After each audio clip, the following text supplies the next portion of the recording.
Sandra, this solitary dumpling is your portion, and you're responsible for the $600 expense for the dumplings at Melissa's birthday party, an event I was never previously invited to. Lisa informed me, gesturing towards a lone dumpling as though it was meant for a pet, her laughter resonating in the air. Enjoy, Melissa. Both mother and daughter, united in their amusement, ridiculed me with identical, malicious smirks, erasing any fondness I once held for my granddaughter. Fed up, I announced my intention to settle the bill and depart. Lisa, still grinning, dismissively gestured for me to go. My disappointment in Brian was palpable as he avoided my gaze. If their wish was to celebrate with only their immediate family of 3, I respected that choice. Despite my readiness to cover the expenses, their demeanor had long extinguished my willingness to partake in any celebration. I shall not involve myself further, I resolved, annoyed, as I proceeded to pay. Then, feeling a tap on my shoulder, I was prompted to reconsider my stance towards Lisa and her family. At 66, blessed with a family, my life has been relatively uneventful, with my husband predominantly engrossed in his work, offering little conversation. I've always believed our relationship was strong, devoid of significant turmoil. Yet, Lisa, my eldest son's spouse, presented a persistent challenge. It's known that relations between wives and mothers-in-law can be strained, but Lisa's treatment of me as an adversary, merely for being the mother-in-law, troubled me deeply. Sandra, you're invariably at home, right? Allow me to entrust you with the care of our adorable grandchild, Lisa would propose. On instances where I had prior engagements, my refusals were met with disbelief and accusations of never having been informed. Lisa's confrontational nature and unexpected demands, coupled with a lack of gratitude even when I acquiesced, painted me as the antagonist in her narrative. Her relentless criticism and claims of my indifference towards my grandchild painted a clear picture of her disdain. The situation escalated when Melissa, upon starting elementary school, accused me of mistreatment towards her mother based on Lisa's allegations, challenging our ability to communicate effectively. I couldn't fathom why Lisa would manipulate such a young child to dislike me. With no clue on what to do or what was happening, I was at my wits' end. When I spoke to my husband, his response was simply, "She's a child. She probably doesn't understand yet." He didn't seem too concerned. Seeking advice from my eldest son, Brian, didn't prove any better. His cold reply was, "Handle your own problems." Probably just tense around the mother-in-law, worrying about being ordered around because she's the wife. I would never do that. It's unbearable being targeted with such hostility. So, what am I supposed to say? Should I tell her to be nicer to Mom? If I do that, it'll seem like I'm siding with Mom, and things will become even more strained between us. It's not about taking sides. If she dislikes me, I want to know why. If she wants nothing to do with me, she should keep her distance. Try to understand how it feels to be reluctantly asked for favors. She's the mother of your beautiful grandchild. Mom, can't you just compromise a little? Brian's policy of non-intervention always seemed to side with Lisa, no matter how much I pleaded. It felt like he was just brushing me off, telling me to endure it. At times, I couldn't help but vent to my close friends about these issues. Yet their responses were always something like, "That's how some wives are," and I continued to struggle without finding a solution. Even when advised to keep my distance, it was always Lisa who initiated contact. Whether I listened to her calmly or subtly rejected her, I found myself at a loss dealing with an unsatisfied Lisa. During this time, I was informed by Lisa about celebrating Melissa's 10th birthday at a famous Chinese restaurant. Despite sending gifts for every celebration, including birthdays, I had never received a word of thanks from my eldest son's family. Instead, I was met with remarks like, "Sandra, you have no taste. It's better if you just give us cash." Naturally, I had never been invited to any of their celebration gatherings. After being told not to interfere with family events, I had refrained from getting involved. Melissa's birthday celebration is at her favorite Chinese restaurant. You're coming, right? Sandra, may I ask why you invited me this time? You're Melissa's grandmother. It's not strange for you to come, right? Despite the usual attitude from Lisa, her words made me suspect something unpleasant. Still, if I didn't go, I would surely be blamed for not attending my granddaughter's birthday. After much thought, I decided to attend the celebration. Although I had a bad feeling, part of me hoped that maybe they were trying to mend our relationship. If my suspicions turned out to be true, I would stop involving myself with them. With that thought in mind, I went to the Chinese restaurant on the appointed day. But as expected, my faint hope was immediately betrayed. Lisa and her family waiting for me looked at me and sneered with malice. Look, there's shark fin soup, Melissa's favorite since Grandma is paying today. Let's eat a lot. Yay. When I expressed my surprise, Lisa burst out laughing as if she was greatly enjoying herself initially. I had believed that it wouldn't pose an issue to cover the meal, given that it was to commemorate Melissa's 10th birthday. However, Lisa's statement, as if it were a given even before I offered, caught me off guard. You're not planning to eat without paying, are you, Sandra? How brazen. I never had such an intention, but you could have at least mentioned the cost beforehand. What I told you in advance, don't blame others for your forgetfulness. It's true what they say about memory loss in old age. The usual exchange of sarcasm made me realize that what I had hoped for was never going to happen. I decided to eat quickly and leave. As I was about to enjoy the delicious-looking dishes laid out before me, something happened. Hey, what do you think you're doing? What do you mean? I'm just trying to eat. As I reached for one of the expensive-looking dishes, Lisa slapped my hand away. Her gesture, like scolding a child for a mistake, made me sweat, wondering if I had done something rude. But seeing me flustered, Lisa laughed mockingly and said something outrageous. Today, Sandra, you're just the wallet, so no eating. What, Sandra? Did you really think you were invited for Melissa's celebration? It's obvious you're here to pay the bill. That's right, pay up. Be grateful we even let you sit at the table. Don't even think about touching the food. It's a joke. Lisa and Melissa took turns insulting me.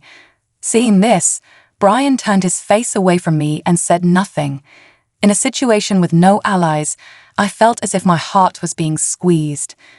I sighed, unable to find a solution to the relentless harassment. Feeling sick, I even started to think about just going home.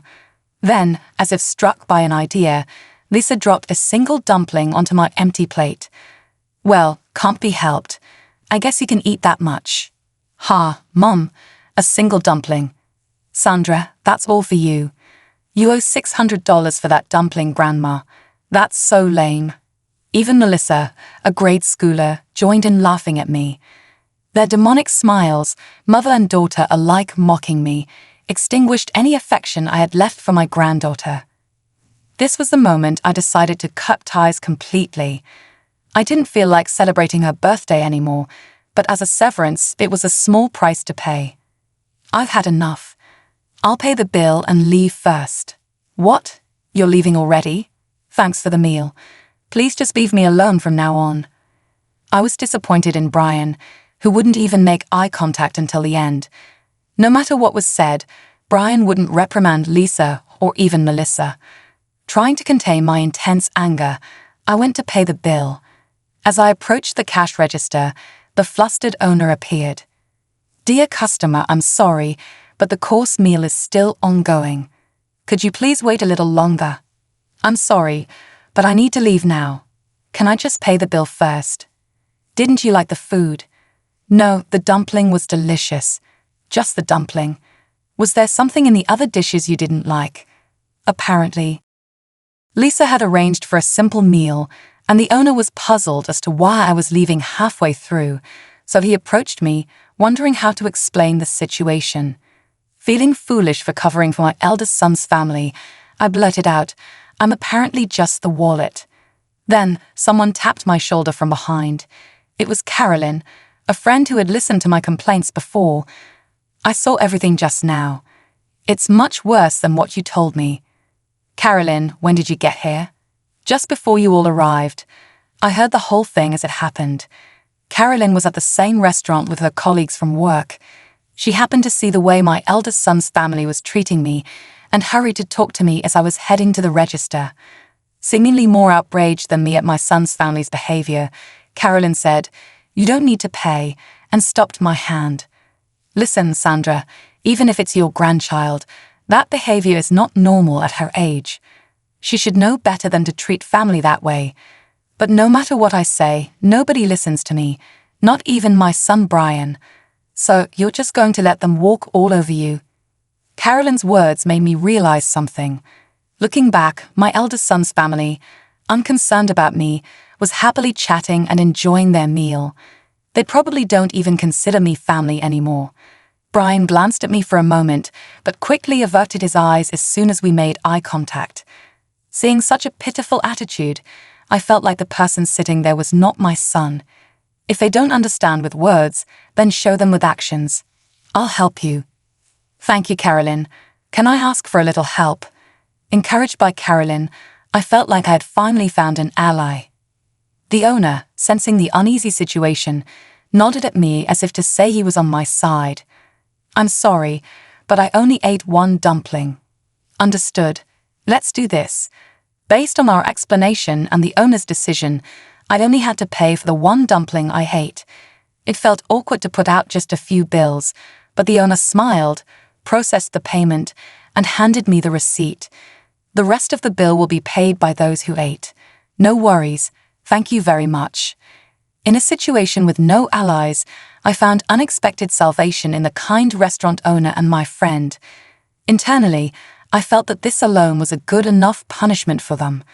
But after receiving advice from Carolyn, I wasn't planning to let their divine retribution end there. "I'm sorry and thank you so much for today." "It's all right. From now on, if they treat you badly, speak up firmly, okay?" "Yes, thank you." "Actually, I have another favor to ask, if that's okay." I thanked Carolyn and made a request before watching her return to the restaurant. Then I headed home, ready to deliver a final blow to my eldest son's family. The next day when my doorbell rang, I was sure it was Lisa. I have anticipated that. She would come to complain about the payment from yesterday. Sure enough, the monitor showed Lisa glaring at the camera with a furious expression, and I went to the door. "What do you mean, Sandra? Not paying for yesterday's food and drinks?" "What kind of reasoning is that? Food and drinks? What are you talking about? Don't play dumb. It's about Melissa's birthday party yesterday." "That's right. You should at least pay up." Melissa, who came with Lisa, was also glaring at me. As the restaurant owner had said, my son's family had to pay for themselves and were in a panic. They hadn't brought their wallets, expecting me to pay. Brian had to run to an ATM at a grocery store. They were quite embarrassed. Melissa, showing her anger, furrowed her brow and yelled at me. Her expression was hardly one you'd direct at a family member. I sighed lightly before facing Lisa to talk. "I only ate one dumpling yesterday, so I only pay for what I ate. The dumpling cost $600, remember? Oh, maybe you didn't hear it because of your age." With such rude attitudes from a wife and granddaughter, I didn't feel like paying anymore. As I retorted, they became even more heated and started verbally abusing me. "What kind of attitude is that? Just because you're Melissa's grandmother, do you think you can do anything you want? I don't want a grandma like you. Don't act so high and mighty." Ignoring their own behavior, Lisa pointed fingers at me as if I was some kind of villain. Melissa too acted as though she was a hero delivering justice to evil. Was there really a reason I had to be yelled at like this? I couldn't help but ask out loud, and an astonishing response came back. "Hey, why do I have to be treated like this? What don't you like about me? What have I done?" "You haven't done anything.